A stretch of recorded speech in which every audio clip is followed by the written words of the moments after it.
महायुती सरकारने वैद्यकीय शिक्षणाच्या अभ्यासक्रमात जे विद्यार्थी प्रवेश घेतील त्यांच्यासाठी संपूर्ण शुल्क भरण्याची सक्ती नको असा निर्णय घेतलेला आहे। यामुळे विद्यार्थ्यांचं शैक्षणिक नुकसान होणार नाही। राजश्री शाहू महाराज शिक्षण शुल्क शिष्यवृत्ती योजनेअंतर्गत जी रक्कम विद्यार्थ्यांना मिळते ती रक्कम बँक खात्यात जमा झाल्यावरच विद्यार्थी महाविद्यालयात जमा करतात।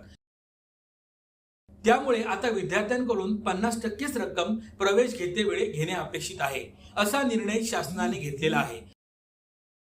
यामुळे पात्र विद्यार्थ्यांना शिष्यवृत्ती स्वरूपात जे शिक्षण शुल्क बँकेत जमा होते ते प्रवेशाच्या वेळी घेऊ नये असा महत्त्वाचा निर्णय शासनाने घेतलेला आहे।